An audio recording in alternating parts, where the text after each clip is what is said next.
Make sure you guys hit the subscribe button if you guys are enjoying the content that we're throwing up. And make sure you guys hit the like button if you enjoy the video. And yeah, let's begin.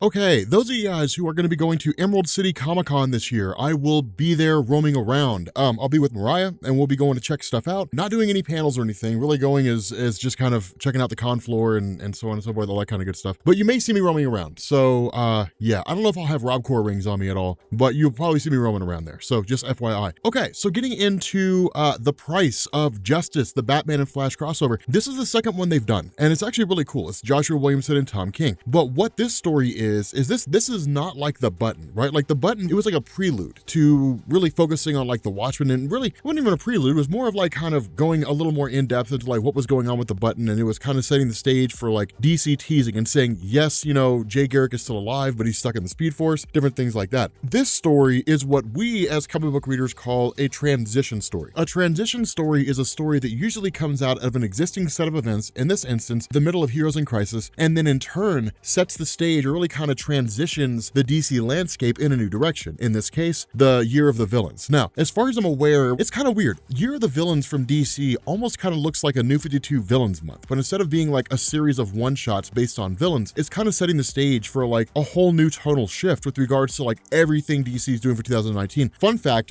for Free Comic Book Day, the Wednesday before Free Comic Book Day, I think, DC's publishing a one-shot, Year of the Villains #1, which is like 25 cents. So you guys should all go buy that comic. It's 25 cents. If you don't have 25 cents to buy a comic, I don't know what to tell you. But nonetheless, what this does is, again, this kind of comes out of Heroes in Crisis. So it's not as though it takes place after Heroes in Crisis is done. It kind of ties into it, but it's also somewhat standalone. Now, there are a couple of things that we do need to know, but really like the big thing to know, I mean, you can read Heroes in Crisis #1 and be fine because it's like the death of Wally West. It's like the big thing that happened here. But what also happens is it's basically kind of a wrapping up of plot threads, specifically with like Gotham and Gotham Girl, for those of you guys who remember those characters. And we'll cross, like, you know, we'll do some explanation once we get to them, you know, once we cross that bridge. But in the moment right now is really Batman facing off against like a bunch of Amazo robots alongside the rest of the Justice League. But it's really just kind of designed to show what the Justice League is doing and the fact that so many things have been going on at the same time. Now, that's the basis behind Heroes in Crisis. I mean, really, there's a whole idea of like heroes who have been killed and so on and so forth. But the notion behind this, between Scott Snyder's Justice League, between Tom King's Heroes in Crisis, between the Batman comic and the Flash comic, the heroes have basically been non-stop. Like, there's been like 5 major crises they've dealt with in the last week, and they're constantly running almost all the time. But so is Batman. And Batman's really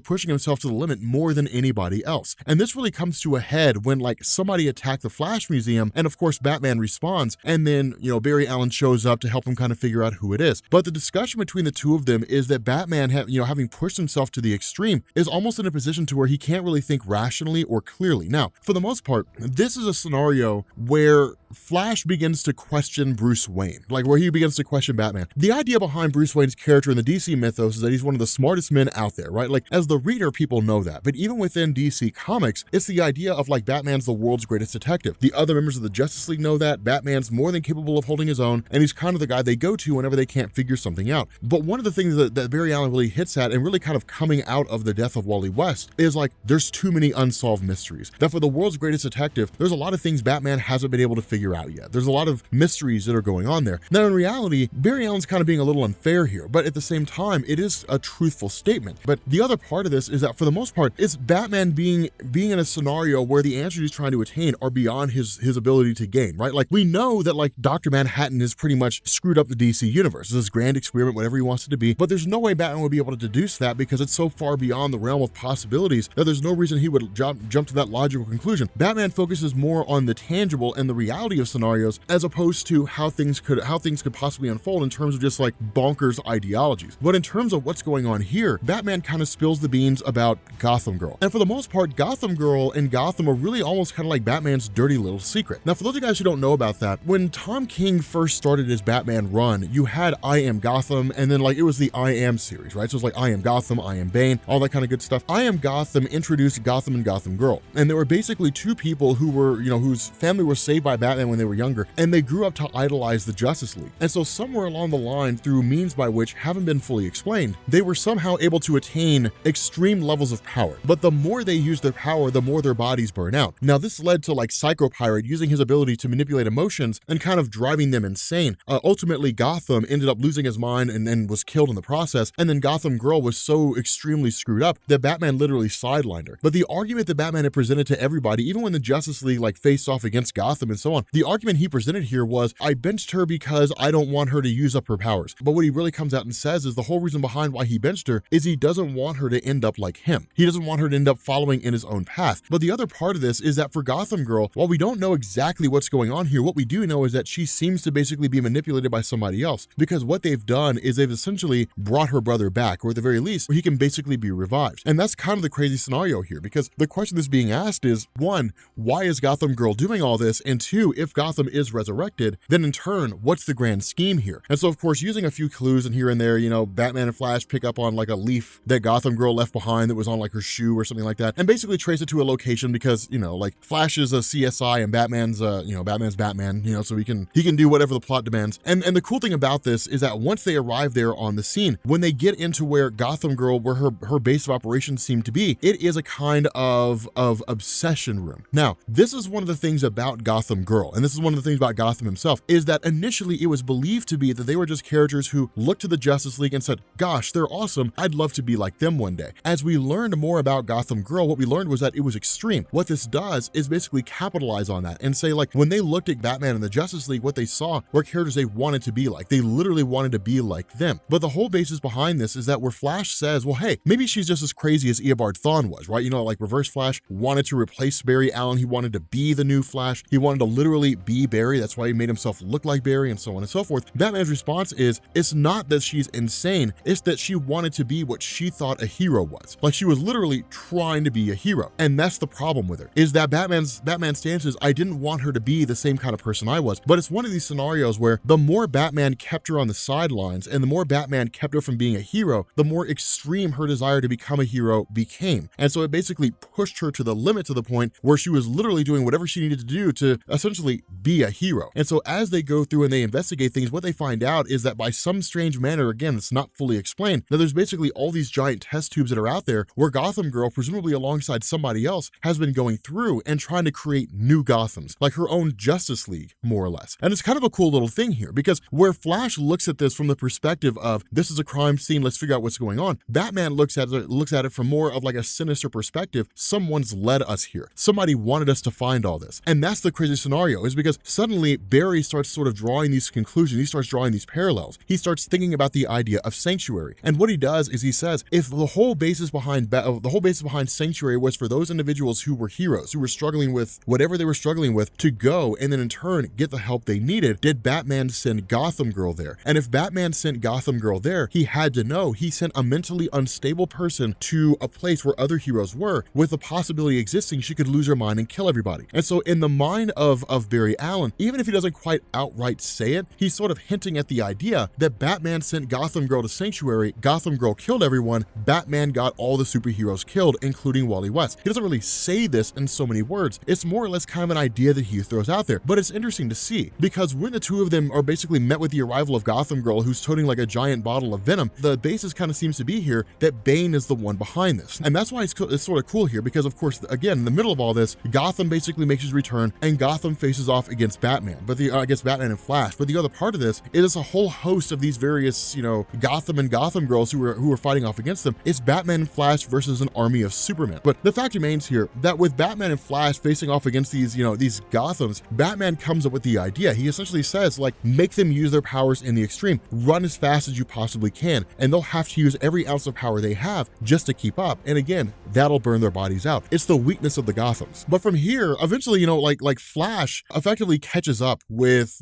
Gotham Girl when she races off to Central City. Of course, attacking Iris West in the process. It's kind of crazy because Batman initially tries to reel Barry Allen in. Like, we can't just go racing off with this girl. We have to gain information. But this is something that I want you guys to notice here. Barry Allen is not acting like his normal self. Ever since the death of Wally West, Barry Allen has kind of snapped to a degree, right? Like, that's kind of what's been going on in his own Flash comics, and that's kind of what's been going on here and during the events of Heroes in Crisis, is that Barry Allen's just sort of lost it. And so he's acting very uncharacteristic uncharacteristic in terms of how you normally expect to see him. Under normal circumstances, he would have just raced off after Gotham Girl. That usually wouldn't have happened. He would have wanted to, but when Batman pulled him back and said, hey, look, we need to gather information, we need to figure out what's going on, he would have acquiesced and said, yes, you're right, let's look at this from a scientific perspective, and then kind of go from there. Because of this, with Barry sort of racing off to the scene like that, what he does is try to start speaking directly to Gotham Girl proper, and essentially saying, hey, look, I understand what you're trying to do and become a hero, but here's the problem that you face, is that the price we pay for being a hero is exceedingly high. And that's one of the things that he talks about with Wally. He basically says, like, I blame myself for the death of Wally West. I knew that Wally would not have listened to me if I told him, do not follow in my footsteps. And so because of that, I just never told him. But Barry kind of asked himself the question, what if I did though? Like, what if I told Wally, do not do what I do? Do not become a superhero like me. Go find your own way in the world. How would things have turned out? Would Wally still be alive? But Gotham Girl kind of responds and says, I don't really know what you're talking about. My brother's back here. Like, my brother's back and my brother's alive. And so Gotham's essentially here. And so again, it's crazy because it's Supergirl. It's essentially like a Supergirl and a Superman versus Flash and Batman. And again, like, they are easily overpowered because the last time Gotham was here, he crushed the Justice League. Like, he single-handedly held his own against the entirety of the Justice League. But that's when the caveat sort of comes in, is because where Batman's racing there in his Batjet as fast as he possibly can in order to save the life of Barry Allen, in the middle of this whole fight, Gotham's body burns out in the blink of an eye. And that's when it's kind of hint at that Gotham Girl was duped. And that's when, again, when the whole plot thread begins to kind of wrap up and Tom King sort of writes Gotham Girl out of the equation when he basically has her do the exact same thing. That ultimately she just kind of burns herself out. She says, like, you know, if I could die a hero, you know, if I can die like a bright hero as opposed to just sort of sitting in the background and just fading away, isn't that worth it? And so she literally just kind of maximizes her power, uses the full totality of her abilities, and starts facing off against Batman and Flash. And so at this point, it's really them just kind of playing a waiting game. And so with this unfolding the way it does, she kind of burns out. Her powers essentially like snap. That's really the end of that. She basically seems to die. When that happens, again, the plot thread is kind of wrapped up in like the desire and really keeping her on the back burner when Barry Allen sort of uses his powers to like speed up his momentum and then effectively jumpstart her heart. And when that happens, it brings her back. But Batman begins to look at her and say the problem that he made, the mistake he made, was keeping her on the back burner. So again, transitioning into the new direction of Gotham Girl in the Batman comics, and Batman basically going through and saying, let's let her be a hero, you know, essentially. But that's kind of the cool thing is following this, Barry Allen and Batman have this conversation. Barry Allen asks Batman the question, what are you going to do about Gotham Girl? And Batman says, I'm going to take her under my wing and I'm going to teach her how to be a hero. And Barry's response is, but what if she snaps again? And Batman's response is, well, then we're going to be there to stop her. But if she wants to be a hero, it's not my place to tell her that she can't. And that's where Barry Allen begins to kind of lose it. And he says, that's the problem that you have. That's the price that we have for being a hero. Everybody that we know and love gets pulled into this. And Batman kind of answers by saying, but like, we pay this price so that our loved ones don't have to. And it's kind of cool because Barry's response is, but they do anyway. We as superheroes pay the price of what it means to be a hero, running ourselves to exhaustion, never really being able to have a normal life. This is the price that we pay to be a hero, but we do that so that our family members, our loved ones, our brothers, sisters, husbands, wives, so they can sleep at night. But then suddenly Wally West dies. And then suddenly it's, but no matter what I do, the people I love get hurt anyway. So is this price really worth it? And he kind of makes this slight against Batman. You know, innocent people are always put in the crossfire. Anybody could die. Maybe another Robin could die. And that's when Batman kind of lashes out and says, well, at least I never forgot one of my partners existed. And that's when Barry like snaps, just absolutely loses it. And it's the coolest thing to see because like these bat defenses activate and literally Barry comes running at Batman as fast as he possibly can and then like goes to punch him but stops. And it's the coolest line in the world because he says, I could have hit you 100 times before you threw one punch. But it's one of these things where Joshua Williamson's just kind of like, hey, so like for those of you guys out there who kind of are a little unsure about the Flash, let me remind you of his place in the bigger picture. By the grace of the Flash goes the Justice League. And it's a cool little thing. And so in the aftermath of all this, when the two of them kind of have this bit of a fight between each other, and of course like Flash races off, you know, and says, look, like I'm not you. I don't solve my problems through like anger and rage or anything along those lines. I try to keep my cool. I try to be reasonable. You know, where he kind of races off and does his own thing. That Batman basically calls in Superman and says, look, like there's too many mysteries here. There's too many people not acting the way they're normally supposed to. There's too many things going on here, too many questions that haven't been answered, and too many things that need to be figured out. Why is everything changed? Why are 10 years years gone from our mind. Why is all of this happening? We have to focus on these heroes and figure out which one of them is not who they claim to be. Kind of setting up the idea that someone behind the scene that's not Dr. Manhattan is pulling the strings and manipulating everyone. And so bringing Superman in, the first thing that Batman says is the way this Flash has been acting this entire time, the way the Flash has been conducting himself, how quick he is to anger, all this indicates that either this is not Barry Allen or Barry Allen's being manipulated. But something's wrong here, that we cannot trust anyone but ourselves. We're being tricked. It's pretty cool. But again, like, it all sets the stage for like DC's Year of the Villain. But with that being said, guys, we're gonna bring this video to an end. If you are new here to Comics Explained, make sure you guys hit the sub button to become part of the Rob Corps. If you guys enjoyed this video, make sure you drop a like, and I will catch you all later. Peace.